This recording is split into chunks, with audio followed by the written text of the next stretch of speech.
Nanti punya saya coba live YouTube, nggak masalah.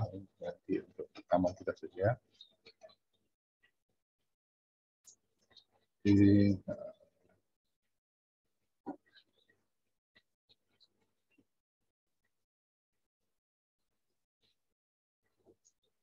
sebentar saya pakai lipat dulu aja. Buka. Iya. Saya akan bagikan share.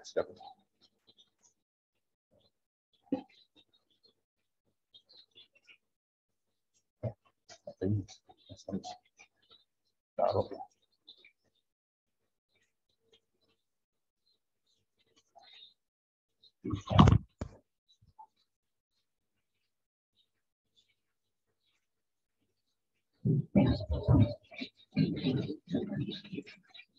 Ya, saya akan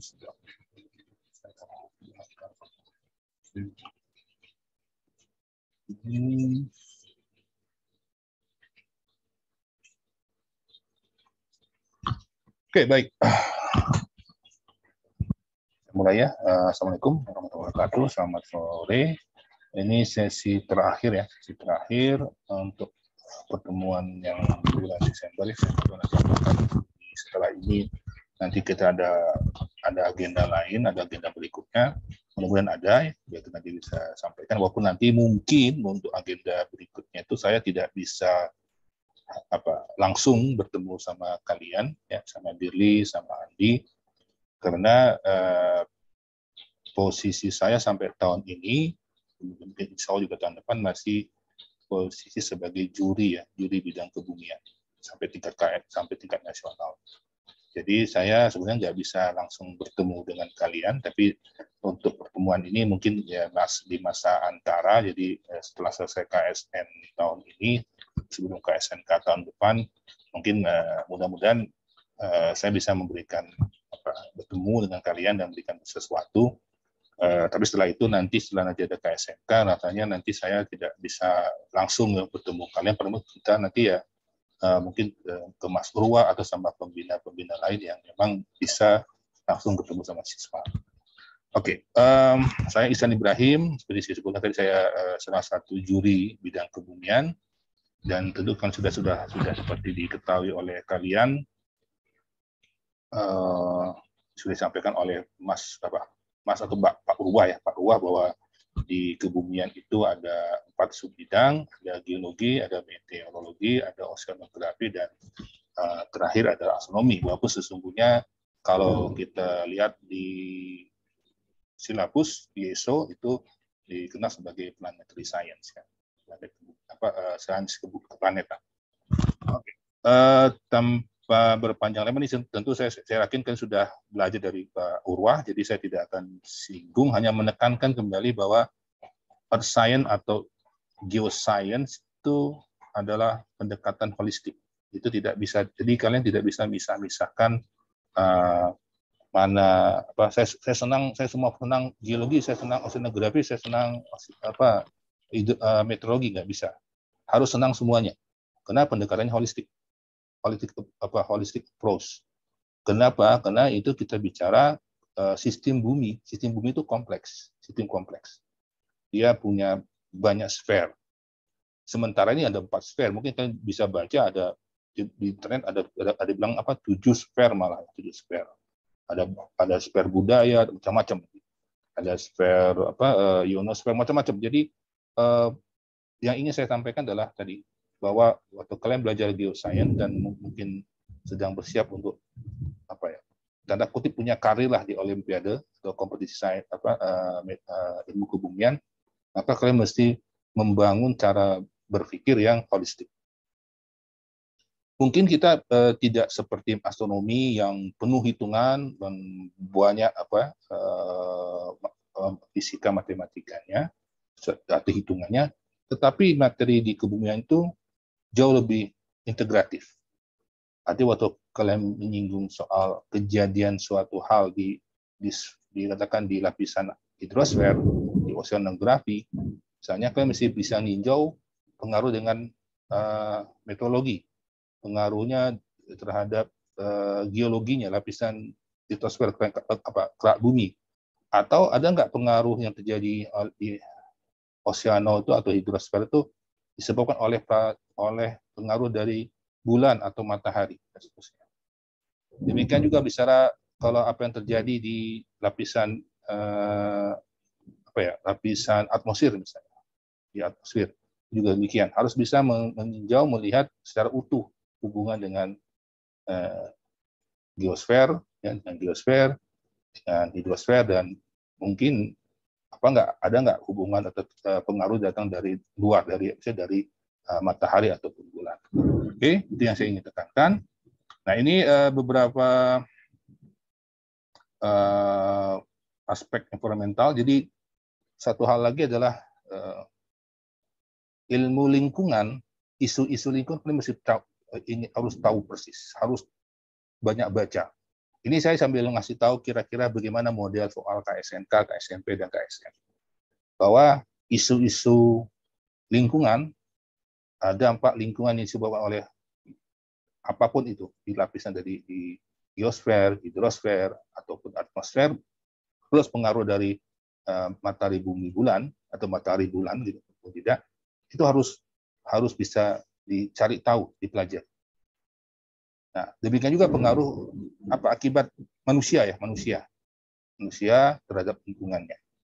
Misalnya pengerusakan, kemudian menempati daerah aliran sungai, gitu ya, kemudian pencemaran, dan seterusnya. Jadi itu mesti banyak baca lah. Istilahnya kalau ingin tahu ingin bisa lengkap ya mesti banyak baca.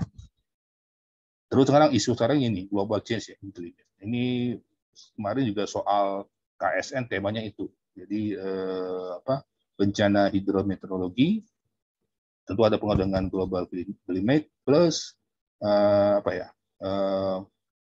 iklim masa lampau. Karena kita bicara tentang siklus 9 COVID ya.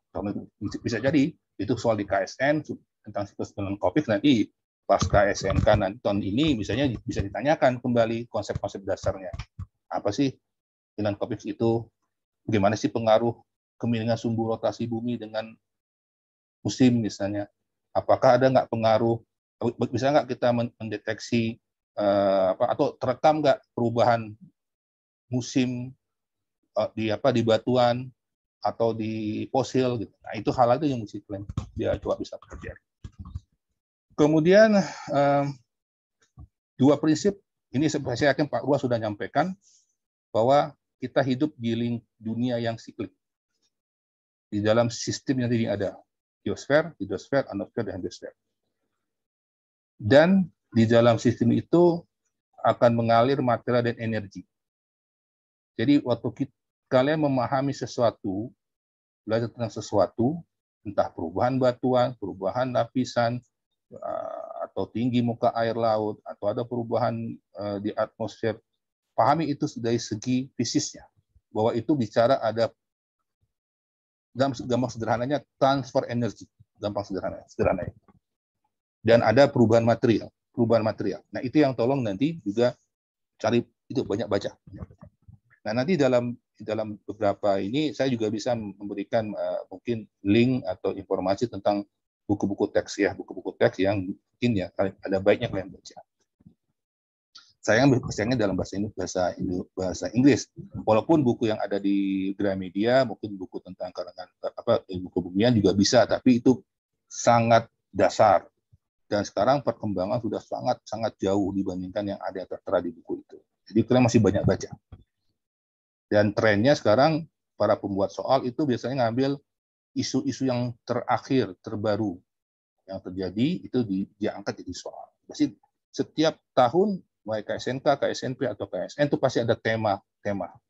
Kalau kalian bisa tonton ini ada tema tadi itu KSN bencana hidrometeorologi, berarti ya mesti banyak tahu tentang apa itu bencana hidrometeorologi. Di KSNP itu ada topik tentang tentang aurora, ada topik mengenai pasang surut dan seterusnya. Ada juga siklon. Nah, itu mau tidak mau ya tadi sering banyak baca. Oke, ini operatifnya bisa lewati saja. Ini skillnya. Jadi nanti kalian baca ya, saya taruh di grup, baca dengan baik, pahami bahwa sini ada think symmetrically order to understand interaction. Itu penting. Jadi untuk mampu berpikir secara sistematis dan memberikan pemahaman yang teratur tentang interaksi antar setiap sistem. Kemudian mengidentifikasi interaksi yang ada. Itu bisa cermati lebih baik. Ini ada 12 ya kemampuan. Ini tadi silabus di ISO, dan tadi saya sebutkan kita tidak kenal astronomi sebenarnya. Yang kita bilang adalah planetary system atau kita bilang planetary science dan earth system. Jadi ini dalam silabusnya. Oke, ini idenya planetary system. Jadi waktu kita bicara planetary system, maka tidak bisa kita lepas dari tentang tata surya. Itu wajib, pasti tata surya. Itu perlu kita tahu. Tata surya berarti ada matahari, ada 8 planet, ada sekian banyak satelit, sekian puluh mungkin, sekian puluh satelit, dan beberapa belasan planet katai, dwarf planet, ada Pluto, ada Eris, ya, ada Quaco, macam-macam. Ini bisa dilihat. Saya sendiri nggak terlalu hafal tuh nama-nama. Kemudian nanti ada komet, ada asteroid, ada benda-benda lain ya, debris. Nah itu perlu dipahami. Kemudian bumi itu sebagai contoh dari di dalam tata surya sebagai contoh adanya relasi yang mutual. Jadi tadi hubungan apa yang kita lihat, lapisan geosfer di bumi, atmosfer di bumi, kemudian juga mungkin hidrosfernya, itu sebenarnya kita bisa gunakan analogi itu untuk tadi bicara ke planet lain, misalnya di Mars, misalnya Venus, misalnya, atau Merkurius sekalipun, walaupun contoh macam Merkurius, kita bertahun-tahun memahami Merkurius itu tidak punya lapisan air, ada lapisan airnya, tapi tidak signifikan, selalu sekecil. Di Venus itu ada cadangan air itu ada. Kalau kalian baca beberapa paper terakhir itu ada. Demikian juga mengapa seharusnya itu Venus itu bisa ditempati, kok tidak bisa ditempati sekarang misalnya. Itu ada penyebab.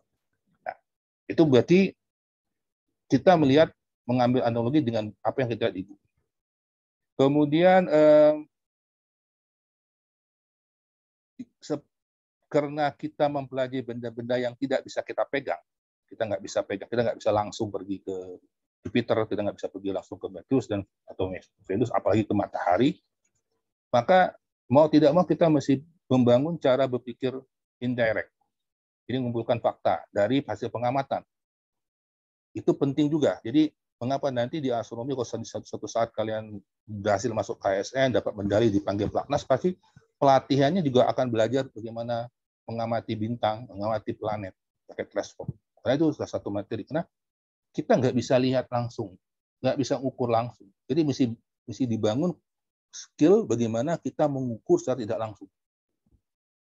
Nah, karena kita nggak bisa lihat dari sana. Begitu dengan data apapun kejadian dari planet itu kita nggak bisa tahu.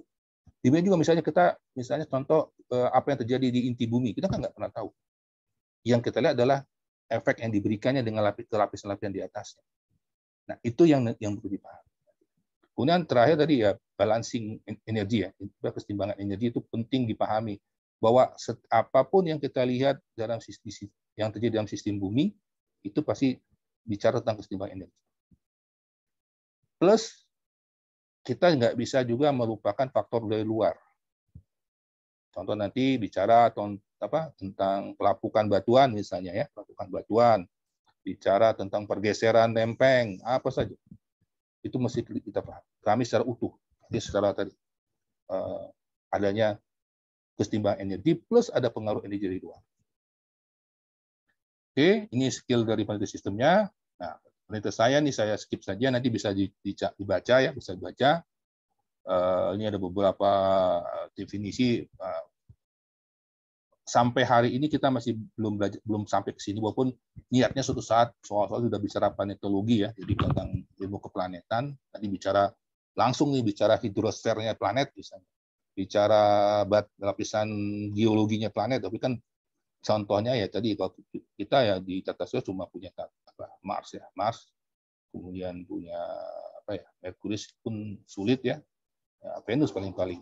Tapi kita sulit, karena atmosfernya tebal sekali misalnya. Oke, kemudian pemahaman tentang ini. Ukuran, dari ukuran yang mikrometeoroid, di meteoroid kecil, sampai ukuran yang gas ya, gas. Itu bagian dari penelitian saya. Maupun tentu saya katakan di kita sampai sini tahapan SNK, KSNP ataupun KSN nggak akan sampai ke situ ya, sampai ke gas atau bicara fisika dinamisnya nggak sampai ke situ. Oke. Nah, ini penelitian sistem. Nah, kalau diingat, untuk kalian yang bisa untuk KSNK, bahwa materi untuk KSNK itu bisa juga masuk ke eksoplanet. Nah, itu mau tidak mau juga mesti banyak baca apa itu eksoplanet. Secara arti, eksoplanet artinya sistem keplanetarian di luar tata surya kita. Dan bagaimana kita mempelajari itu biasanya tentu kita mengacu ke sistem yang kita kenal, yaitu tata surya. Tetapi seperti saya bilang, itu juga macam kita belajar sains, apa yang kita pelajari berdasarkan hal yang dulu, maka hal yang baru kita pelajari di hal yang lama. Tapi apa-apa yang dipelajari dari hal yang lama itu akan membantu kita memperbaiki pemahaman kita atau melengkapi pemahaman kita tentang apa yang kita ketahui sebelumnya. Jadi memang macam siklus, bolak-balik, terus-menerus. Jadi memang tidak ada kata berhenti. Jadi apa yang kita paham tentang misalnya tadi gerak lempeng benua, lempeng ada di bumi, kemudian atmosfer itu tetap dinamis berubah. Karena tadi dapat tambahan pengalaman dari pengetahuan dari pengamatan planet lain. Kita lihat dengan bagaimana model yang ada, model evolusi bumi dan seterusnya. Oke. Tapi tadi ini catatan bahwa mau nggak mau kalian juga belajar sedikit tentang eksoplanet. Nah, ini contoh sampai 8 Desember lalu tahun 2021 tahun ini itu sudah ada sekitar 3.614 sistem planet. Dan segini banyak planet yang sistem yang punya lebih dari satu planet. Jadi cukup banyak. Dan itu bisa dibandingkan dengan tahun 1995 itu pertama kali orang mendeteksi dan mengkonfirmasi adanya eksoplanet itu baru satu tahun 1995. Sekarang tahun 2021 sudah sekian ribu, 3.600 lebih. Oke. Nah, ini intro tentang tata surya. Tentu saya tidak perlu banyak bicara lagi. Tentu saya anggap kalian harus sudah belajar. Nanti bisa baca lebih lanjut ya seberapa itu. Nah, yang jadi isu pertama adalah kalau kita bicara tata surya, mungkin pertanyaan mana batasnya? Itu sering kita baca, oh batasnya sampai mana? Mau Pluto kah? Ke Kuiper Belt Object kah? Mau sampai mana nih batasnya? Nah, memang batas yang paling umum kita pelajari, batas tata surya itu adalah atau kita bilang tata surya itu adalah objek-objek yang masih dipengaruhi oleh secara dominan oleh gravitasi matahari. Jadi selama dia masih dipengaruhi gravitasi matahari itu masih bagian dari tata surya. Itu yang paling umum, paling mudah. Kemudian juga nanti juga ada yang mendefinisikan batas itu adalah tentang yang masih mendapat pengaruh dari angin matahari. Apa tuh angin matahari? Jadi matahari itu selain melepaskan radiasi elektromagnetik, itu apa tadi ya? Bisa sinar X, sinar gamma, juga ada inframerah, gelombang visual, gelombang radio itu namanya pancaran radiasi elektromagnetik. Mereka juga matahari juga memancarkan namanya partikel bermuatan. Ada elektronnya dipancarkan, ada neutrino demikian. Itu sebetulnya tidak bermuatan ya. Ada proton. Nah, ini disebut dengan angin matahari, solar wind. Itu biasanya partikel. Nah, ini hubungannya dengan akan memberikan imbas ke medan magnet. Medan magnet apa? Medan magnet planet. Tentu saya rasakan sudah pernah belajar bahwa planet itu punya medan magnet. Kenapa? Karena pertama dia mesti berputar dulu. Dia punya berotasi. Dan intinya masih cair. Karena kalau ini tidak cair, maka akan sulit. Dia akan berputar dengan cepat dan akhirnya medan magnet juga kecil dikit. Nah, itu tolong pahami bagaimana medan magnet planet bisa terbentuk. Kalau mungkin untuk tahap pertama nggak usah dulu belajar tentang bagaimana medan magnet planet, katakan Mars, Jupiter, dan seterusnya. Tapi bicara di bumi saja. Bagaimana bumi punya medan magnet? Jadi bumi punya medan magnet. Kenapa? Karena bumi berotasi dan intinya masih relatif cair dan itu juga berputar. Itulah yang mengenerate medan magnet di bumi. Nah, medan magnet bumi ini ada manfaatnya sebagai pelindung shield kepada angin matahari. Jadi, apa contohnya ada interaksi medan magnet bumi dengan angin matahari? Aurora. Kalau kita bicara aurora, itu contohnya. Sebenarnya tidak cuma aurora, banyak bentuk lain, bentuk interaksi angin matahari dengan medan magnet bumi yang nanti dalam kajian dengan space weather, cuaca antariksa. Itu suatu topik yang juga saya rasa akan sering muncul di kompetisi sains, di kompetisi kebumian. Namanya cuaca antariksa. Karena itu cuaca antariksa itu sangat mempengaruhi bagaimana kehidupan di bumi. Misalnya gangguan atmosferik, gangguan ionosferik, sehingga mempengaruhi terhadap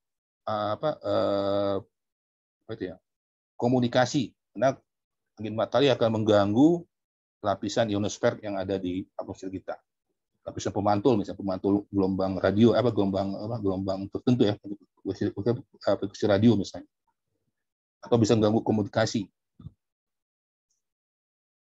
Kalau kita pernah dengar istilah blackout di Amerika, kalian bisa cari di internet, ada istilah blackout, mati total gitu berhari-hari. Itu biasanya karena aktivitas matahari yang begitu besar, berarti ada mataharinya itu mempengaruhi medan magnet sehingga mengganggu, bisa merusak sistem pelistrikan, jaringan pelistrikan yang ada di suatu daerah. Nah, itu topiknya cuaca antariksa. Nah, itu tadi kita kalau ngomong itu berarti kita bicara dominated by the solar wind. Kemudian juga ada yang bicara bahwa batasnya adalah seberapa jauh sinar matahari itu bisa sampai ke benda tersebut.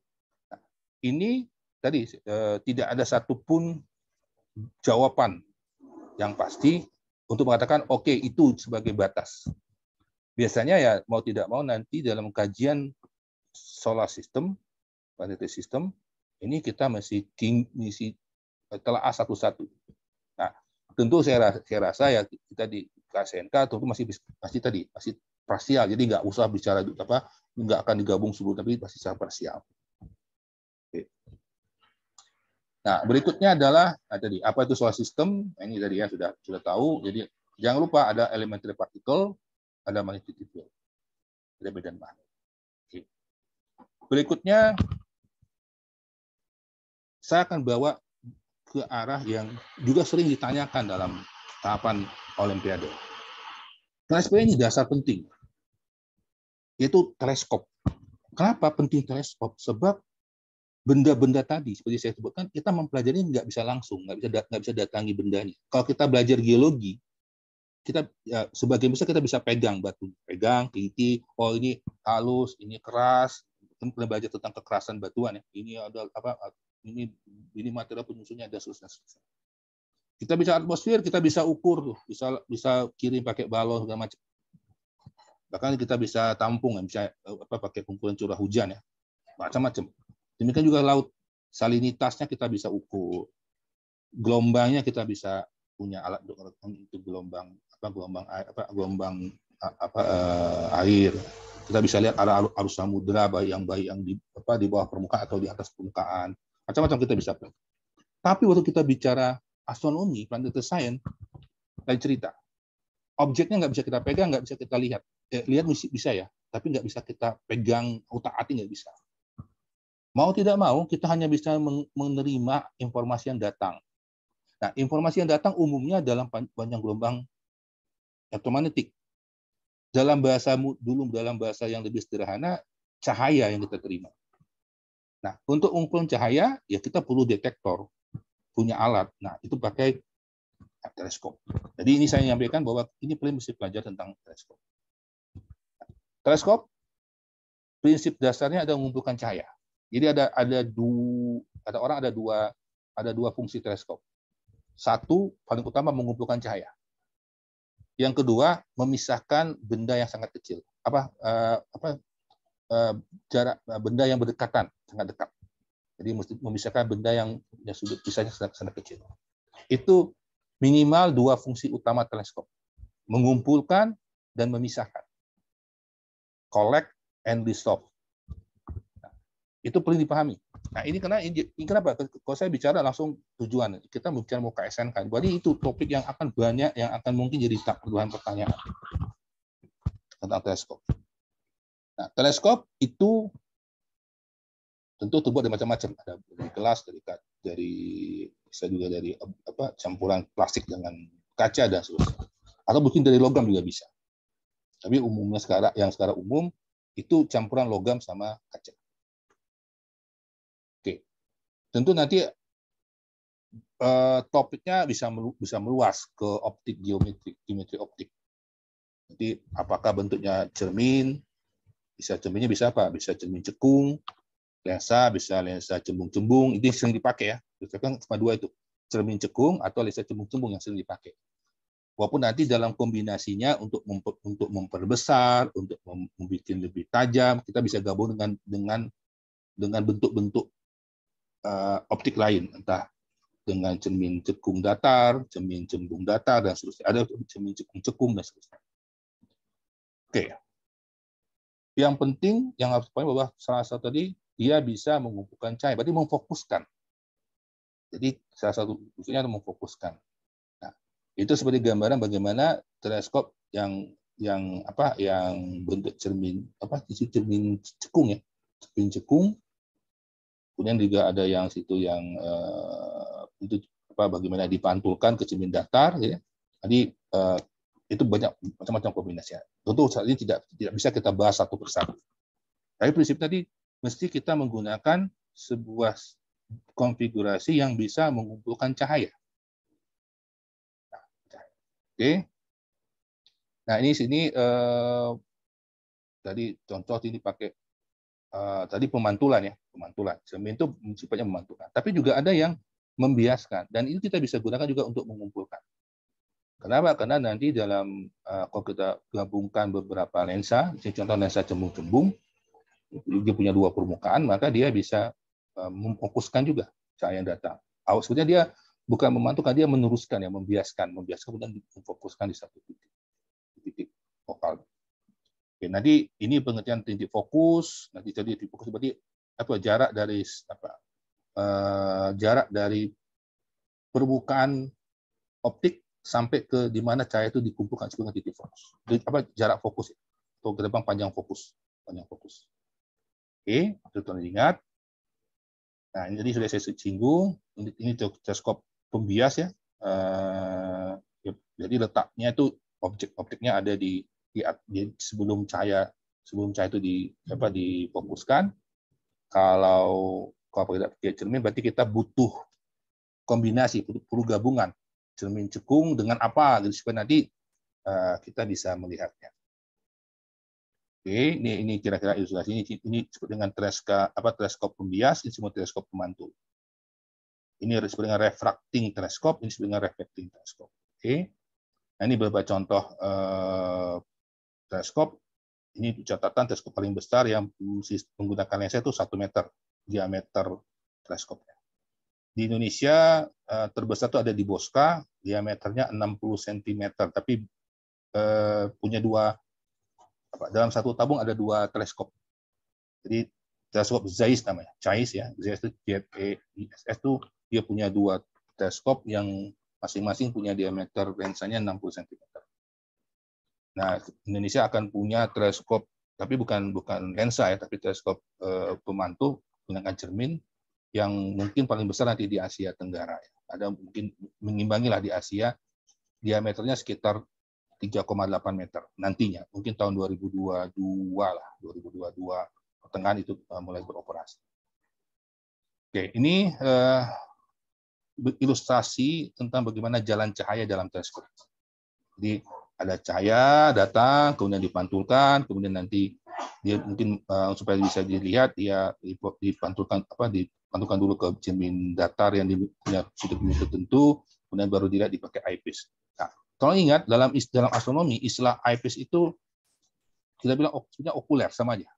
Tapi seringkali dalam soal astronomi kita bilang lensa eyepiece, sebenarnya itu lensa okuler. Kalau objektif berarti lensa objektif berarti lensa yang menerima menerima cahaya, atau kita bilang objektif bisa aja, bisa lensa, bisa cermin. Tapi kalau kita ngomong eyepiece, bicara dalam soal ada eyepiece itu bicara soal lensa okuler. Berarti yang mengarah ke mata. Nah, ini tipe Newtonian. Kemudian sini ada Cassegrain. Nah, ini bisa lihat di bedanya apa nih? Cassegrain di sini berarti tadi kalau Newtonian dia pakai lensa datar, cermin sekundernya kita bilang. Kalau untuk teleskop yang tipenya Cassegrain dia pakai convex secondary media, cermin sekunder juga, tapi jadi ada dua nih gabungan. Jadi cermin primernya cermin primernya berbentuk juga cekung ya, ini cembung ya, ini cembung. Oke. Nah, tadi itu sebenarnya banyak tipe, tapi saya cukup dua dulu. Ini bisa pelajari lebih lanjut. Nah, tadi saya sebutkan fungsi utama teleskop itu mengumpulkan cahaya, mengumpulkan foton. Itu fungsi utamanya. Nah, di sini kita melihat bahwa semakin besar diameter teleskop, semakin banyak foton yang bisa dikumpulkan. Di sini rumusnya itu A dengan VR kuadrat. Ya, VR kuadrat itu nanti apa tuh R, jari-jari lensa atau jari-jari cermin objektifnya. Ingat, objektif bukan okuler, objektifnya. Jadi rumusnya bisa pakai radius cermin atau radius lensa atau gunakan D/2 juga boleh, itu berarti diameter. Nah, seringkali dalam soal bisa diberikan itu informasi diameter. Oke. Dan kita bisa lihat bahwa semakin besar diameternya, maka foton dikumpulkan makin banyak. Dan itu ordernya pangkat 2 ya. Ordernya pangkat 2. Oke. Jadi berarti 4 kali ya. Jadi kalau kita punya cermin punya teleskop, misalnya teleskop pertama diameternya 1 meter, teleskop kedua diameternya 2 meter, maka teleskop kedua itu akan mengumpulkan cahaya 4 kali lebih banyak daripada teleskop pertama. Di kuadrat ya, di kuadrat. Kalau 1 dengan 3 berarti 9 kali ya, kuadratnya perbandingan diameter. Oke, nah ini beberapa tipe teleskop modern sekarang yang di Indonesia juga akan ini dikembangkan sistemnya berapa cermin, sejumlah cermin yang lebih kecil itu digabung, kemudian di semen, direkatkan sehingga jadi cermin lebih besar. Jadi sistemnya macam segmentasi, ini sistem segmentasi. Nah, ini yang paling besar sekarang 8,1. Jepang punya proyek sekitar 30 meter, tapi sampai belum kapan selesainya. Tapi Indonesia ya tadi 3,8 meter diameter. Ini berapa jenis teleskop yang bisa dibaca, saya lihat saja. Kemudian seperti tadi saya sebutkan, semakin besar diameternya, maka semakin banyak foton dikumpulkan. Artinya objek yang kita lihat tampak lebih terang. Kenapa? Foton dikumpulkan makin banyak. Tapi sebenarnya tidak merubah energi sesungguhnya. Artinya, apakah berarti di sini lebih terang, di sini? Tidak. Yang kita lihat ada yang kita terima, tampak lebih terang. Ya, sebenarnya kalau terang sesungguhnya, misalnya kita bilang magnitudo absolutnya, ya nggak berubah. Yang berubah adalah magnitudo semu kita lihat. Yang kita lihat jadi seolah lebih terang. Tapi sebenarnya kalau nilainya berubah, enggak. Nilainya nggak berubah. Yang kita lihat tadi, efeknya kita lihat lebih terang. Efek lebih terang. Tetapi hati-hati. Efek lebih terang ini cuma berlaku kalau kita bicara dalam objek benda-benda kita bintang. Ya, contoh bintang. Kalau kita bintang, kita amati pakai teleskop katakan 10 cm dengan teleskop 20 cm, maka tampaknya bintang itu akan diamati sangat terang, akan lebih terang di yang 20 cm. Tetapi kalau kita mengamati objek yang mengembang, sesungguhnya sedikit terjadi hal sebaliknya sedikit. Bahwa waktu kita mengamati objek yang mengembang, katakan galaksi, semakin besar teleskop kita itu sebenarnya tidak membuat objek makin terang sesungguhnya. Ini sebenarnya ilustrasinya kurang baik. Tapi sebenarnya gini, ini bukan nih yang fainter yang titik-titik ini, jadi kita nggak bisa lihat. Ini jadi lebih terang, karena dikumpulkan lebih banyak. Tetapi sesungguhnya kalau kita hanya lihat, misalnya kita ngamati Jupiter, kita ngamati Jupiter pakai teleskop yang 10 cm diameter objektifnya. Kemudian ngamati pakai teleskop yang 20 cm. Sesungguhnya waktu kita lihat Jupiter, permukaan Jupiter, itu akan tampak lebih terang yang 10 cm dibandingkan 20 cm. Kenapa? Karena yang kita amati ada objek atau benda yang objek mengembang, extended object. Sehingga waktu dia dikumpulkan, ya mesti dibagi terhadap luas itu, area tersebut. Nah, itu nanti detailnya akan ada. Tapi ini cuma yang perlu saya miliki ada titik awal berpikir bahwa jangan selalu menganggap bahwa kalau teleskopnya makin besar, berarti benda makin terang. Itu kejadian waktu kita praktek misalnya, mereka terkejut. Loh, Pak, katanya teleskop kalau kita gunakan diameter makin besar, objeknya makin terang. Betul, itu untuk bintang. Tapi kalau kita ngamati Jupiter, kita ngamati katakan Mars, semakin besar objek itu, semakin besar teleskop kita, maka objek itu akan sebetulnya memang bentuknya makin besar, ukurannya makin besar, ukuran linearnya kita lihat di bidang fokus, tapi terangnya berkurang. Itu nanti akan bisa dipahami nanti buat nanti. Ya, mudah-mudahan nanti kita bisa terus, saya bisa menyuplai ke pengajar yang nanti berikutnya bisa tadi tentang teleskop. Jadi ingat itu. Oke. Nah ini kalau waktu kita bicara, betul kalau kita bicara teleskop dengan makin besar diameternya, maka dia bisa membuat ukuran sudutnya makin besar. Jadi ada ukuran sudut, bisa juga ukuran linear. Nah, sesungguhnya tadi ukuran sudut. Jadi kalau kita lihat bintang, dia bisa menjadi makin terang dengan diameter teleskop berbeda tadi, karena ukuran sudutnya berubah, diperbesar. Nah, ini contoh teleskop ya. Ini diamati mungkin nggak salah dengan, kalau lihat gambar sekitar 20 cm ya. Ini teleskop yang ukuran diameternya mungkin sekitar 5 atau 4 cm, kecil. Ini 20 cm. Jadi itu makin besar diameter teleskop, bendanya kita makin baik, makin besar ukuran. Nah, ini detailnya makin detail. Tapi tadi waspada. Karena nanti dalam hal tertentu tidak seperti ini. Kita tidak bisa lihat bahwa ini jadi terang sesungguhnya, tidak. Ini pasti akan lebih redup dari kalau kita punya teleskop yang ukurannya lebih kecil. Oke. Kemudian itu tadi kalau kita bicara teleskop, sebenarnya ada 2 jenis teleskop yang bisa dipasang di muka bumi. Yaitu pertama teleskop optik, berarti menangkap cahaya visual. Yang kedua namanya teleskop radio, jadi menangkap gelombang radio. Karena cuma 2 daerah tersebutlah yang bisa bumi bisa masuk lah, bisa masuk. Karena atmosfer bumi itu sistem macam filter. Mungkin kan sudah belajar ada lapisan macam-macam ya.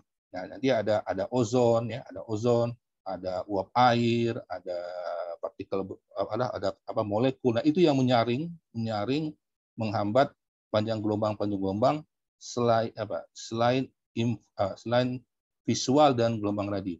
Jadi inframerah itu nggak bisa masuk sampai ke permukaan bumi. Sinar gamma demikian, walaupun tinggi energinya tidak bisa masuk. Karena tadi kita punya partikel, punya molekul itu yang menahannya. Inframerah demikian juga ada uap air. Ultraviolet ada ozon dan seterusnya. Jadi kalau kita ingin mempelajari lebih lengkap benda-benda langit itu, mau tidak mau kita mesti mempelajari bagaimana tampilannya pada panjang gelombang yang lain. Nah, itu kita mesti pakai satelit diletakkan di luar angkasa. Supaya kita bisa ngamati ini.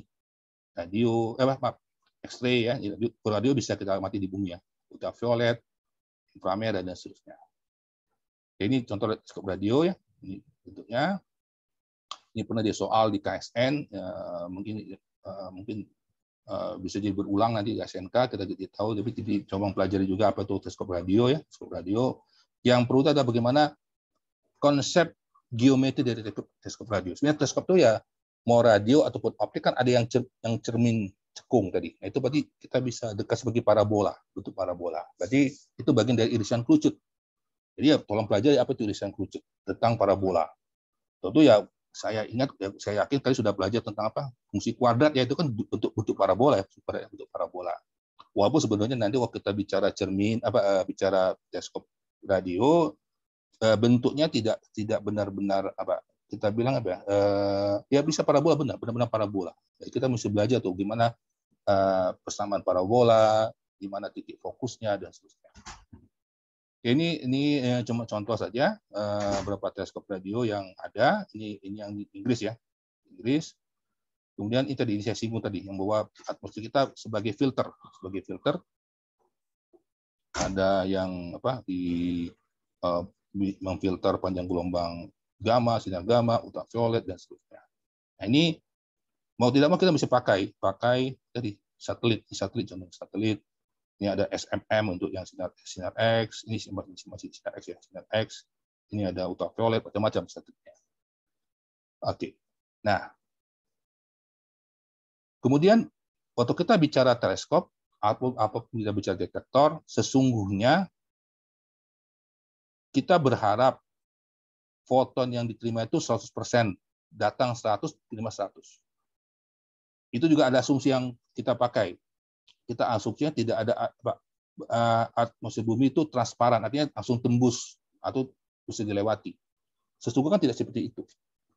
Waktu kita punya lapisan atmosfer, maka foton yang datang itu pasti akan ada yang dipantulkan karena tadi kena oleh molekul air, ada molekul atau partikel bermuatan di atmosfer kita ataupun nyusun-nyusun yang lain, pasti akan ada yang dipantulkan, pasti akan ada yang dibelokkan, dibiaskan, maupun tentu ada yang diteruskan. Nah, berarti sebetulnya jumlah foton yang datang dan tiba di artinya yang keluar dari sebuah benda langit dan tiba di detektor kita itu bisa tidak 100% sama, bisa jadi berkurang. Demikian juga alat kita tidak bisa punya efisiensi 100%, artinya tidak dia terima datang katakan 40, dia akan olah 40. Tentu akan ada yang tadi sama juga material, pasti akan ada yang diserapnya, pasti akan ada yang dipantulkannya. Jadi tolong diingat bahwa efisiensi detektor, efisiensi teleskop tidak pernah 100%. Teleskop contohnya sederhana itu paling tinggi teleskop sekitar 70%. Itu paling tinggi teleskop. Dan biasanya kurang malah. Ya, itu teleskop. Kalau kita kita rekam pakai sensor, misalnya pakai CCD, kamera CCD, charge coupled device, itu juga audionya paling tinggi sekitar 35%. Artinya ini informasi yang kita rekam jauh lebih kecil dari yang datang. Tapi tidak apa-apa. Itu mengapa kita butuh teleskop yang ukurannya makin besar, karena berarti bisa mengumpulkan lebih banyak. Kita butuh detektor atau sensor yang nanti sensitivitasnya makin tinggi. Nah, itu tadi sudah disinggung di depan ya. Oke, tentu mata ya. Mata adalah detektor pertama. Oke, sekarang kita masuk apa yang dilihat oleh mata. Sebenarnya sudah banyak. Astronomi itu berkembang sampai awal abad ke-19, ya, bayangkan. Sejak zaman purba, ini zaman prasejarah ya, saya punya sejarah, sampai ke zaman menjelang abad ke-18, 19. Itu ilmu astronomi dikembangkan hanya dengan pengamatan mata, tanpa alat bantu. Baru orang mulai mengembangkan teleskop itu abad ke-17 oleh Galileo, itu 1600, berarti abad ke-17. Itu pun masih belum sempurna alat-alatnya, masih banyak yang kualitasnya masih buruk. Tapi setelah pertama kali orang mencoba menggunakan teleskop untuk pengamatan astronomi. Jadi sebelum Galileo tidak ada pengamatan astronomi yang secara sistematis menggunakan teleskop. Jadi benar-benar memaparkan, mengutilisasi, menggunakan teleskop dengan baik, tidak. Oke, jadi ini sistematisnya oleh Galileo. Dia amati benda-benda langit dengan teleskop. Teleskopnya kalau tidak salah diameternya itu kurang dari 5 cm, sangat kecil.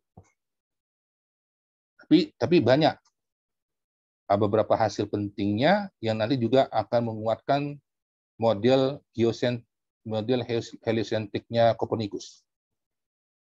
Karena sebelumnya waktu orang belum bisa melihat atau belum mendapatkan gambaran seperti apa benda-benda langit, maka orang sangat percaya tentang konsep geosentrik, model geosentrik, bahwa bumi itu mengorbit matahari. Sebalik. Matahari mengorbit bumi. Jadi bumi itu pusat tata surya, itu geosentrik. Kemudian semua benda langit itu bentuknya sempurna, bola sempurna, semua permukaannya mulus tanpa ada cacat, karena dianggap benda-benda langit.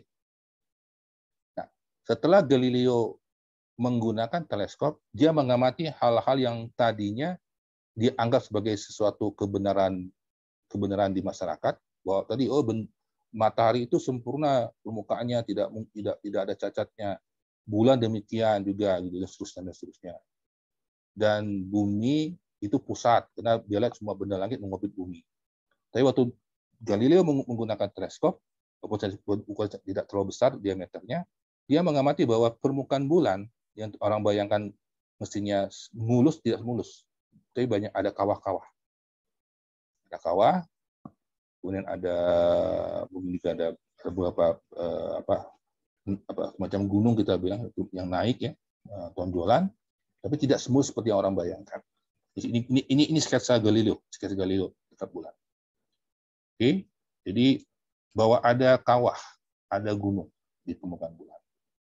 Kemudian selain itu juga orang selalu membayangkan bahwa semua benda langit itu mengorbit bumi. Jadi tidak ada benda lain yang diorbiti oleh benda lain. Jadi tidak ada benda yang diorbiti oleh benda lainnya. Tapi cuma bumi lah satu-satunya pusat. Tapi waktu Galileo mengamati Jupiter, dia amati hal yang berbeda. Dia amati bahwa ada 4 satelit Jupiter yang mengorbit Jupiter, yang nantinya kita sebut sebagai Galilean satelit. Nah, pada masa itu planet-planet seperti Merkurius, Venus, Jupiter, Mars, Saturnus itu sering dianggap sebagai bintang. Dianggap bintang, tapi bedanya dengan bintang yang lain adalah mereka sebutkan planet. Karena dalam bahasa Yunani, planet artinya bintang pengembara. Jadi istilah itu artinya bintang pengembara. Jadi tetap dianggap dianggap bintang, tapi mengembara. Jadi planet itu sebagai bintang pengembara. Jupiter bintang dianggap mereka. Macam kita masih istilah ada bintang pagi, bintang senja, gitu ya.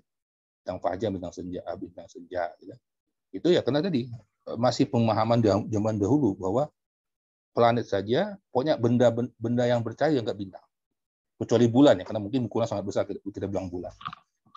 Nah, tapi waktu Galileo mengamati itu, dia mencatat bahwa ada 4 titik cahaya kecil yang mengorbitnya ke planet tersebut, ke Jupiter. Nanti kita Io, Ganymede, Callisto, dan Europa. Ini catatan aslinya. Kemudian waktu dia mengamati matahari, hal yang juga dia diperolehnya, tentu waktu dia mengamati matahari tidak langsung ya, ingat, jangan pernah mengamati matahari secara langsung di bawah teleskop, tapi gunakan sistem atau menggunakan prinsip proyeksi, artinya proyeksikan. Jadi hasil bayangan itu diproyeksikan entah ke dinding kah, ke kertas atau ke meja, jangan lihat langsung. Hasil proyeksinya dia mengamati, waktu itu dia proyeksikan ke tanah, ke dinding, asal ke dinding bangunan, kemudian dia sketsa. Dan dia amati bahwa hasil proyeksinya itu mendapatkan bahwa ada bercak-bercak di permukaan matahari. Nantinya kita akan sebagai spot atau bintik matahari.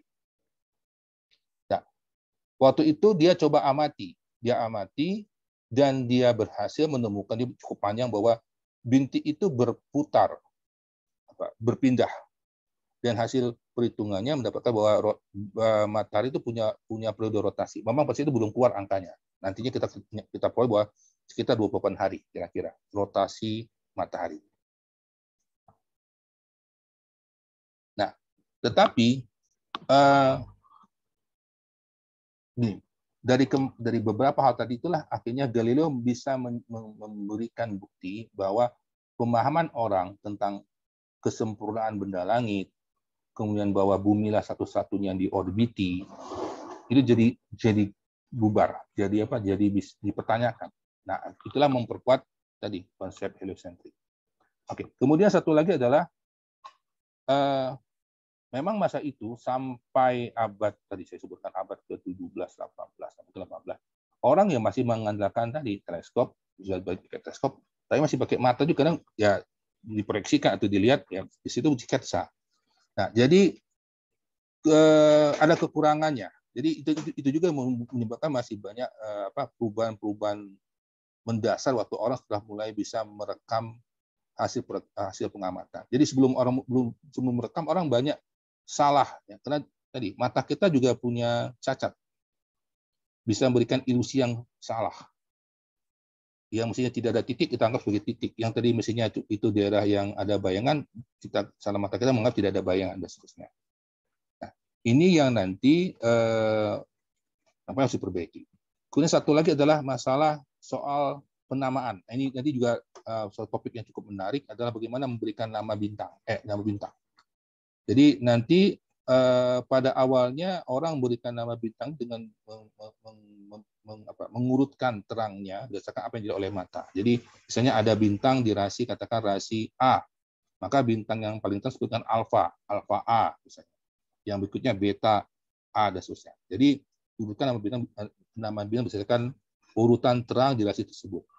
Nanti setelah nanti manusia punya alat detektor merekam, itu urutan jadi salah. Nanti coba saya coba berikan juga pada kalian beberapa materi itu. Tapi tadi saya mungkin izin ke kalian, minta ke kalian kalau boleh kalian minta email kalian, biar saya masukkan ke Google Classroom. Jadi kalian bisa mengakses materi yang tidak bisa saya sampaikan di sini. Nah, waktu sangat pendek.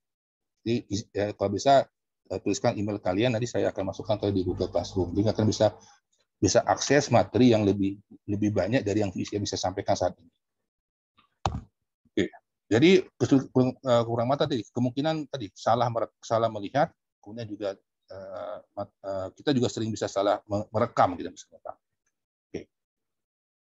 Nah, sini nanti muncullah tadi teknologi fotografi ya. Jadi fotografi ini ada beberapa yang fotografi, orang menggunakan fotografi dan seterusnya. Jadi ini contoh bagaimana hasil sumbangsi dari fotografi. Sehingga kita bisa melihat nih hal-hal seperti ini.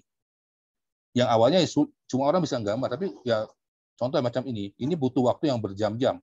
Karena tadi benda langit itu kan mengorbit, atau istilah kita bergerak pada lintasannya. Itu sesungguhnya kan bumi yang berotasi, tapi ya karena kita kena istilahnya bidang orbit ya. Itu bidang orbit planet. Bintang itu sejajar dengan bidang ekuator ya, bidang ekuator. Nanti mungkin belajar dengan sistem koordinat ya, sistem koordinat. Nah, nanti bayangkan kalau misalnya ada orbit, ada benda yang sirkumpolarnya tapi deklinasinya cukup besar, atau cukup jauh dari lintangnya. Jadi sehingga memang ada lingkaran tapi bisa berjam-jam nih bentuk lingkaran. Nah, itu dengan fotografi bisa terekam. Karena bayangkan kalau itu bisa diamati semalaman, ya sangat melelahkan. Nah, ini contoh dia. The curvature of the track depend on where you look. Jadi ini hasil bagaimana dengan fotografi kita bisa merekam perbedaan benda lingkaran sirkumpolar ya, bintang-bintang tidak pernah terbit dan terbenam istilahnya itu, yang dari lintang yang berbeda-beda. Ini tentu bintangnya berbeda dengan ini, mungkin sangat dekat ke arah utara ya, ke kutub utara. Ini mungkin jarak kutub selatan. Ini nggak salah ini Hawaii, ini kutub selatan. Oke. Nah, ini yang nanti membawa kita ke sistem namanya sistem pemanggul teleskop. Jadi nanti supaya teleskop itu bisa mengikuti gerak rotasi bumi, itu maka kita mesti kembangkan cara mekanis bagaimana agar teleskop itu bisa bergerak otomatis, atau kecepatan kecepatan geraknya itu bisa sama dengan kecepatan rotasi bumi. Itu cara supaya tadi waktu kita bisa ngikuti terus menerus, bisa ngikuti terus menerus. Nah, ini macam-macam nanti pakai pemanggulnya. Ada namanya pakai pakai pemanggul ekuatorial, ada pakai pemanggul azimut, itu nanti macam-macam. Itu cuma saya sampaikan saja bahwa nanti itu adalah cara untuk orang untuk bisa tadi mengikuti objek tanpa tadi kita bisa bisa mengikuti dari waktu ke waktu ya, dari waktu ke waktu. Ini ada fotografi ya, tadi bicara fotografi. Saya lewati saja. Nah, salah satu topik yang cukup banyak keluar di KSNK adalah bicara topik mengenai bola langit. Ini topik memang agak sulit. Sulit kenapa? Waktu itu sudah sangat pendek dan singkat. Nah, tetapi saya bisa memberikan petunjuk cara untuk mempelajarinya. Pertama adalah coba install Stellarium. Stellarium, kalian install, kan kemudian coba amati bagaimana geraknya. Karena nanti biasanya soal di astronomi itu di kebumian itu bicara bagaimana namanya astronomi praktis. Apa yang diamati orang, apa yang kita amati. Contoh dulu macam misalnya ada saat ini kita melihat katakan bulan berada di sebelah barat. Bulan berada di sebelah barat. Nah, kira-kira itu bulan itu bulan apa? Oke, saya coba lengkapi dulu ya.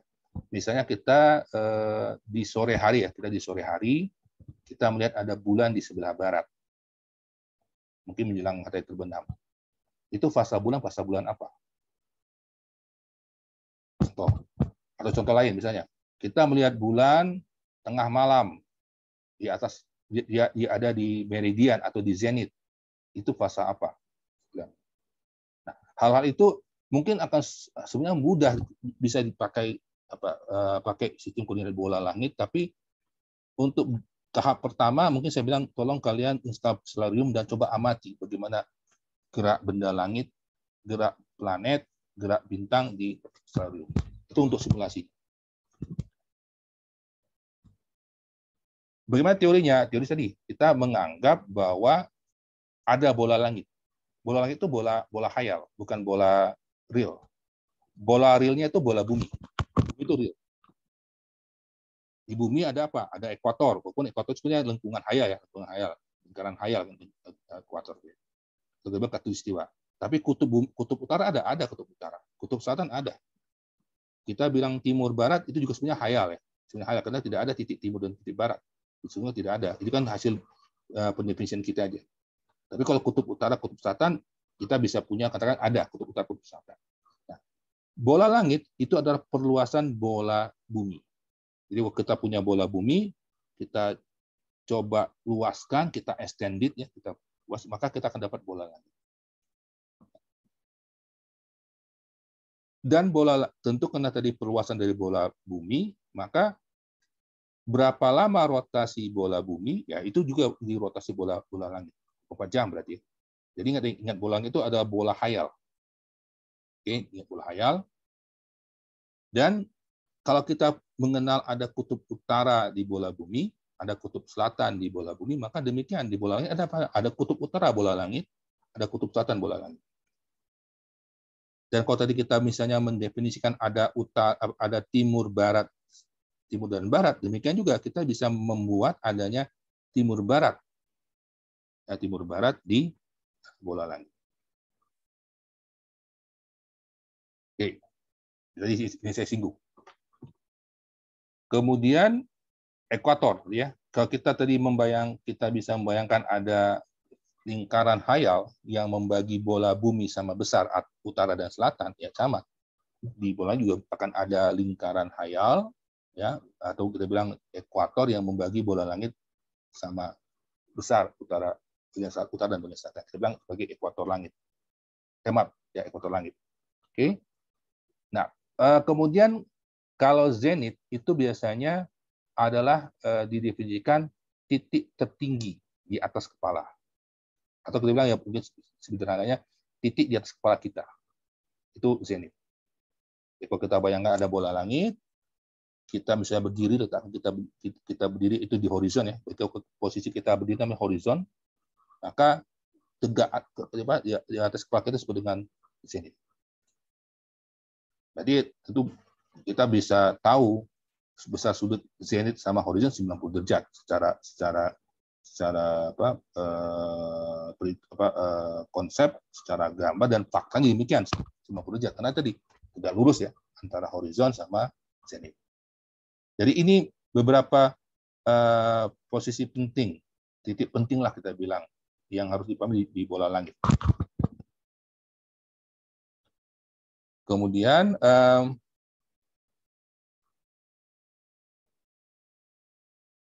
yang perlu diingat waktu kita menggunakan bola langit dan menggunakan sistem koordinat ekuator, ini bagian ekuator ya, ekuator langit. Karena kalau kita pakai sistem koordinat horizon itu tidak mengenal adanya kutub langit. Kalau kita ngomong horizon, karena horizon cuma bicara azimut dan tinggi. Azimut itu bicara berapa besar sudut di horizon, muternya di horizon. Itu disebut azimut. Kalau tinggi, berapa jauh objeknya dari horizon ke arah zenith. Itu cukup tinggi. Sederhana kalau horizon. Jadi cuma mengenal dia definisikan dua jarak sudut. Itu besar sudut posisinya di horizon, tadi berapa besar di perubahannya di horizon. Tentu ada acuannya apa? Acuan di utara. Jadi seberapa besar benda itu berada di utaranya, dari utara di horizon. Itu disebut azimut. Kalau tinggi berarti seberapa jauh benda itu dari horizon. Seberapa tinggi benda dari horizon. Jadi menuju ke arah zenith. Itu kalau kita pakai sistem koordinat horizon.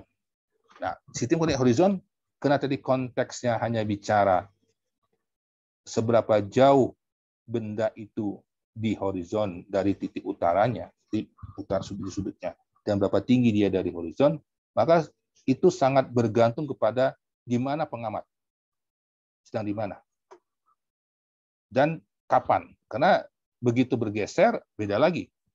Titik utara bisa jadi bergeser, bisa jadi juga tingginya tampak akan bergeser, perubahan akan berubah. Nah, yang bisa membuat yang untuk bagian ini yang tadi celestial poles and Christian equator itu same for everyone, itu kalau kita gunakan nama sistem koordinat ekuator. Nah, sistem koordinat ekuator itu tadi kita membuat agar di mana saja pengamat berada, dia akan mendapatkan adanya kutub utara dan kutub selatan langitnya, dan bisa mendefinisikan di mana ekuator langitnya. Ini pengertian dari kalimat sini. The celestial poles and the celestial equator are the same for everyone. Sebenarnya bisa jadi kalau kita gambar untuk lintang 30 derajat selatan dengan lintang 45 derajat lintang utara, tentu penggambaran koordinat ekuatornya bisa berbeda, bisa. Tetapi baik untuk pengamat di lintang 30 derajat lintang selatan ataupun 40 derajat lintang utara, itu sama-sama punya kutub utara langit dan sama-sama punya kutub selatan langit dan punya ekuator langit. Yang berbeda adalah tadi zenithnya akan berbeda. Nah, ini contoh gambar. Saya gambar seperti ini. Saya gambarkan. Anggap ini bola bumi, misalnya sini, ini misalnya ada pengamat di sini, pengamat. Nah, ini ada pengamat di sini, misalnya berada di kutub utara. Misalnya. Ada pengamat berada di kutub selatan. Tentu pengamat di sini kita bisa mendefinisikan ekuator langitnya dan kutub utara langitnya. Tapi yang beda adalah zenith dan horizonnya. Oke, contohnya apa? Kalau kita bicara pengamat A, ini pengamat B, ini pengamat C. Di pengamat A, ini horizonnya ini. Ini horizonnya. Mana zenit? Ini zenitnya. Ini zenitnya. Untuk pengamat A.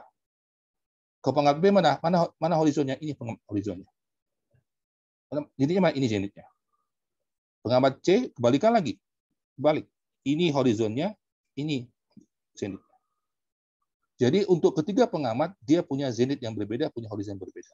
Tetapi kita bisa membuat ekuator langit dan kutub utara atau kutub selatan langit sama. Artinya mereka punya. Nah, itu nanti kita akan bicara di sistem ekuator langit. Jadi ini tadi ilustrasinya, bahwa misalnya kalau kita lihat sini ada di pengamat A ada bintang di zenit, di sini misalnya ada bintang di sini di zenit misalnya. Di pengamat A, di pengamat B belum tentu zenit. Kenapa? Untuk pengamat B ini zenitnya. Berarti bintang gimana? Tingginya bukan 90 derajat, berarti ini sudut tingginya dari horizonnya. Jadi bisa dilihat ya, bisa digambarkan. Jadi kalau untuk pengamat A ini zenitnya, ini tinggi bintangnya 90 derajat. Dari sini bintangnya, ini bintang katakan bintang X misalnya. Jadi ini tingginya untuk pengamat di A ya. Di pengamat B mana tingginya? Tingginya bukan 90, tapi ini sudut ini. Ini horizon tadi, dan ini sudutnya. Nah, kita bisa hitung dengan cara kita tahu selisih. Misalnya kita diberikan selisih antara bintang 90 derajat, ini pengamat ya kan, ini di kutub utara dengan di sini posisi A. Misalnya berapa. Oke. Itu nanti tentu perlu pendalaman, karena nggak akan cukup. Tidak satu setengah jam nggak akan cukup. Di sini ada istilah altitude dan azimut. Tadi sudah saya terangkan. Nah, ini tadi yang perlu dipahami nanti, karena juga ini bagian penting dari sistem bumi dan akan erat kaitan dengan musim ya, dengan musim nanti adalah soal bahwa sumbu rotasi bumi itu tentu ada, karena bumi berputar. Walaupun sumbunya tentu sumbu hayat, tapi karena kita asumsikan dia punya sumbu rotasi. Sumbu rotasi itu dia akan mengarah satu ke arah kutub utara langit, satu ke arah kutub selatan langit. Pointing dari kutub utara langit dan kutub selatan langit itu yang berubah. Kenapa bisa berubah? Sebab bumi itu bukan bola pejal yang tegar. Artinya dia tidak berubah gerakannya. Yang bumi itu spheroid, dia bola pepat. Jadi semacam bola yang macam ditekan atas dan bawah, sehingga macam bola rugby, bola sepak bola Amerika itu. Bentuknya seperti itu. Akibatnya waktu dia berputar, dia macam gasing, dia bergerak kiri kanan. Nah, disebut dengan presesi. Akibat presesi itu sebetulnya akan banyak pengaruhnya. Pertama tadi tentu akan ada koreksi posisi benda langit. Karena tadi kenapa bisa berubah? Kenapa bisa berpengaruh? Kenapa acuan untuk menentukan di mana titik alfa, titik Aries, acuan di mana kutub utara langit dan kutub selatan langit bisa berubah. Maka deklinasi bisa berubah, sinus rekta juga bisa berubah. Kalau kita hubungkan dengan masalah musim, kenapa musim? Musim tadi kan itu erat kaitan dengan bagaimana sudut jatuhnya sinar matahari ke permukaan bumi. Jika presesi itu memegang peranan penting, maka tadi itu juga akan mempengaruhi bagaimana musim di bumi. Maka nanti kemudian kita belajar di geologi ada atau secara umum ya, ada zaman es, ada zaman interglasial, ada zaman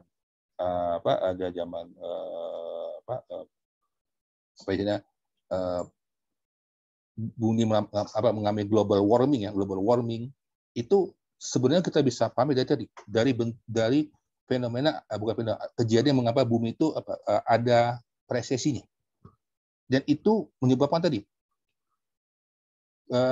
semacam adanya periodisasi lah, periodisasi iklim musim ya, iklim dan musim di bumi. Nah, itu jadi siklus melankopik. Nah, jadi ini presesi penting nanti. Oke. Waktu kita bicara presesi, maka mau tidak mau kita mesti bicara tadi sistem koordinat ekuatorial. Jadi ada asosiasi rekta dan definisi. Dan ini nanti coba rasanya nggak akan sempat, jadi saya cuma akan nyampaikan hal-hal mendasarnya dulu. Nah, itu di sesi tadi, presesi. Nah, ini sebenarnya keluar soalnya di KSN. Bagaimana diminta siswa bisa menentukan berapa lama itu presesi terjadi. Dan jika sekarang ini saat ini sekarang kita ada di sini. Ini kita sekarang di masa sekarang ini. Jadi kutub utara langit kita mengarah ke Polaris. Nanti tahun 14.000 itu kutub utara langitnya bukan ke sini, bukan di sini, sebaliknya. Itu di arah Vega. Dulu ada di bintang lain. Di sini ada Tuban, atau arah Tuban dan semacam. Jadi ini presesi. Itu juga mengakibatkan tadi perubahan tadi musim. Bukan musim ya. Ya musim dan iklim di bumi. Oke. Jadi ini kira-kira seperti itu. Jadi macam gasing. Karena tadi bumi kita tidak bola pejal, itu sebenarnya spheroid pejal. Jadi dia macam gasing ya, punya mengayun kiri dan kanan. Oke. Kemudian kalau kita tanya musim itu, musim sekarang kita ngomong musim, bukan iklim, musim ya. Kalau kita ngomong musim, jadi ada musim apa? Ada musim dingin, musim panas, ada musim gugur, ada musim semi.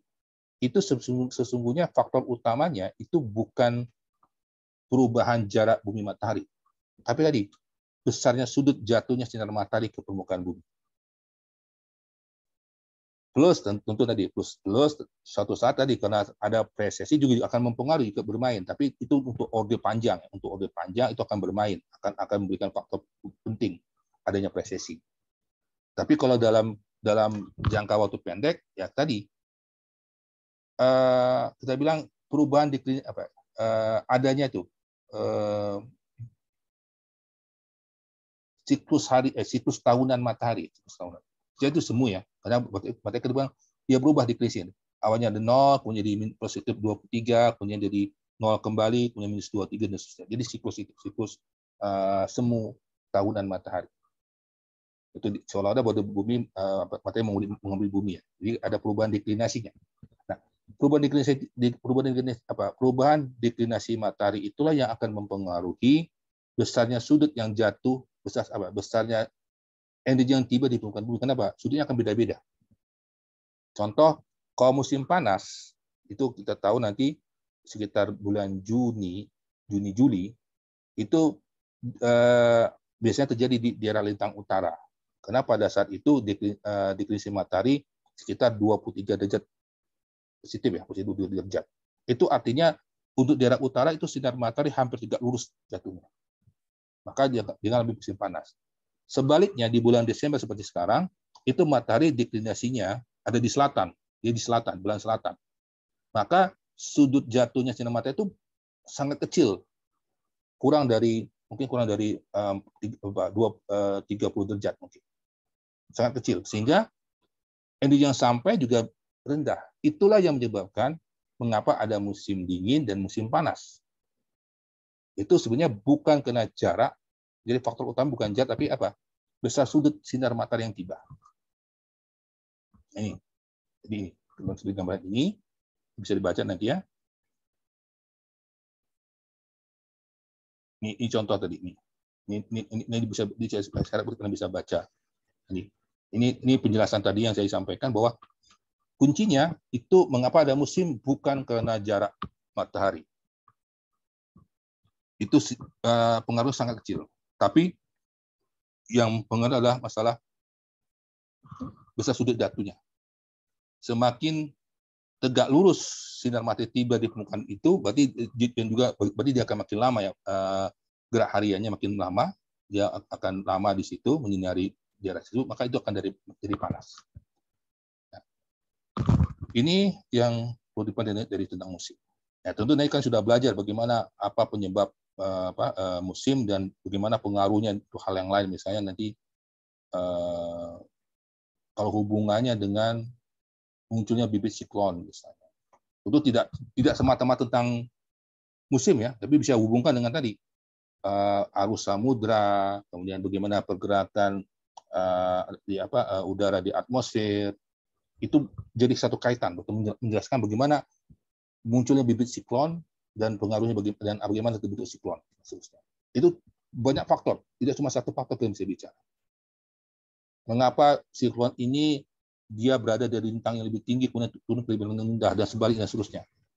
Mengapa dan seterusnya itu, jadi tolong dipelajari bahwa ini nanti ada erat kaitan dengan posisi matahari. Matahari sedang berada di klinisi berapa? Ya nanti coba itu dicari hubungannya, dipelajari lebih lanjut.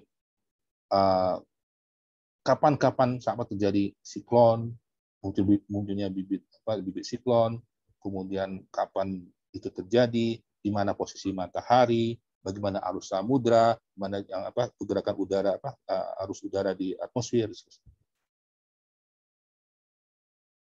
Ini tentu kita baru konteksnya baru bicara season, musim dari sudut pandang astronomi itu matahari.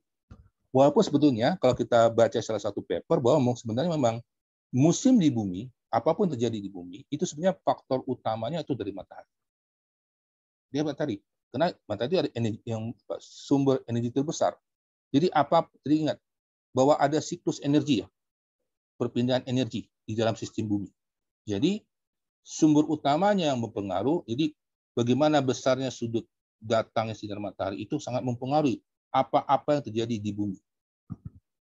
Jadi kita ingin menjelaskan pasang surut, kita ingin menjelaskan adanya bagaimana siklon, itu mau tidak mau kita tidak bisa melupakan adanya matahari, posisi matahari. Walaupun tentu nanti dalam beberapa kasus kita bisa mencari mana faktor utama.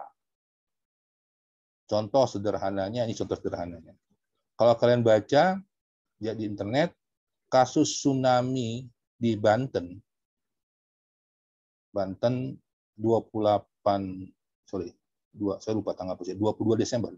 Desember tahun 2018 nggak salah.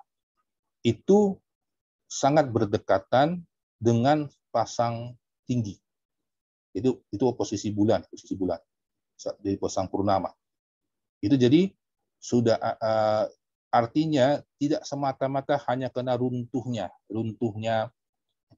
sebagian dinding kawah anak Krakatau yang jatuh ke laut kemudian menimbulkan gelombang besar, tapi juga karena memang sudah akan ada pasang, jadi menambah besar gelombang besar. Nah, itu tentu kajiannya tidak mudah, tapi ini saya ingin menunjukkan bahwa waktu kita melihat sesuatu kejadian bencana atau apapun yang di bumi, sebagai yang kalian sedang belajar geoscience, coba hubungkan dengan banyak hal. Bahwa tidak cuma semata-mata tadi. Nah itu contoh soal yang saya sebutkan, itu contoh soal kemarin di KSN. KSN kemarin gitu. Jadi soalnya itu bicara tentang bencana tsunami tahun 2018, tapi dilihat dari aspek oceanografinya, dari aspek geologinya, dari bagaimana meteorologinya, dan plus astronomi. Nah, itu yang nanti saya ingin nanti kalian, tentu saya bilang tidak akan cukup 1,5 jam, kalian coba belajar lebih banyak. Dan saya sendiri, ini udah 4:30, saya sendiri tetap terbuka ya. Artinya walaupun mungkin nanti kalian besok atau lusa kita silakan, kalau kalian ingin kita punya grup, silakan tanya ke saya. Jadi saya juga disebutkan tadi, saya memang tidak bisa langsung ngajar ke kalian karena takutnya tidak enak ya, karena salah satunya juri tidak boleh langsung bicara ke kalian, tapi itu kalau kalian bertanya di luar konteks pelatihan, tentu saya akan berikan jawaban. Ya, selama belum KSNK atau KSNP ya nanti saya akan bertanya.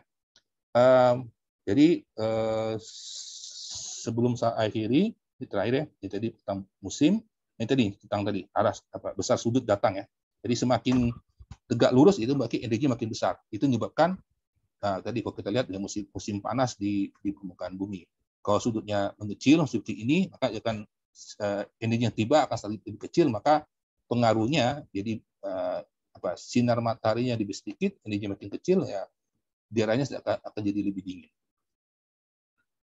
Oke, ini nanti bisa dibaca ya, bisa dibaca lebih lengkap. Dan ini kemarin jadi soal di KSN bagian ini, walaupun kesannya sederhana, sangat sederhana. Tapi jadi soal teori dan jadi soal praktek. Praktik, kalau ini bisa tanya ke kakak atau teman yang pernah ikut KSN tahun ini, itu akan ada soal praktek yang soal ini tentang musik. Plus ya ada soal teori. Oke, itu saja yang bisa saya sampaikan. Udah 4:30. Saya tutup dulu. Nanti materi akan saya taruh di grup WA. Bisa kalian baca lebih tenang, lebih detail nanti ya. Sebelum saya akhiri, saya minta izin kalau boleh kalian menghidupkan on cam ya, on cam biar saya ambil dokumentasi.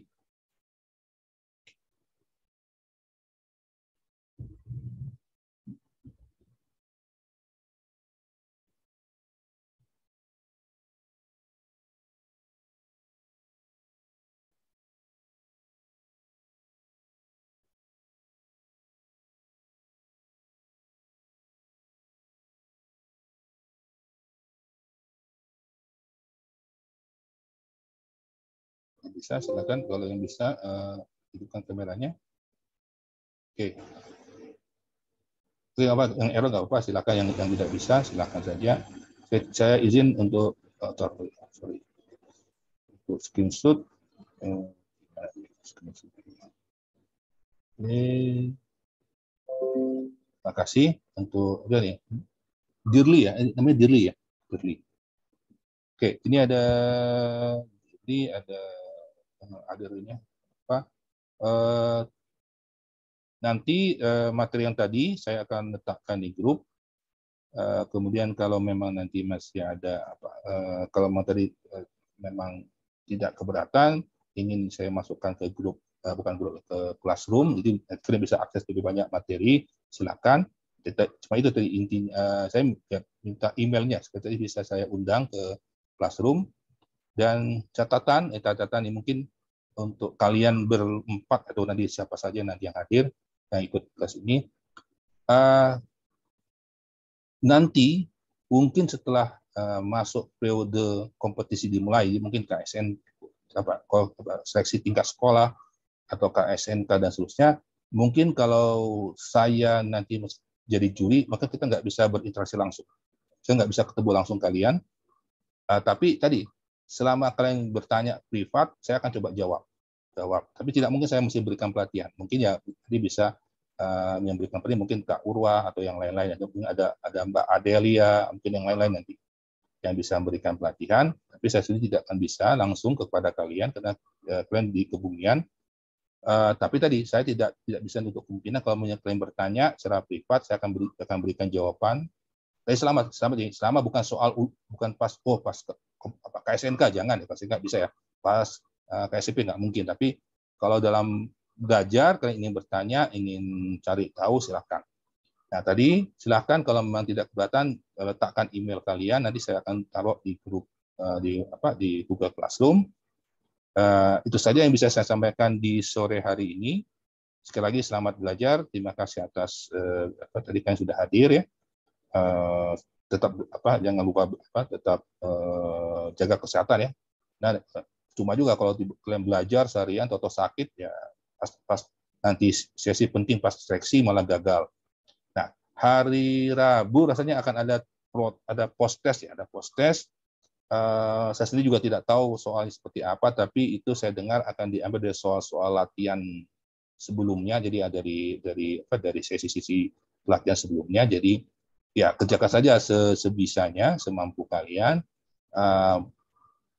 Nanti materi silakan bisa diambil, atau nanti kalau kalian bisa masuk akses ke Google Classroom saya, kalian bisa lihat materi apa yang cukup, yang bisa mungkin rasa penting, silakan diambil.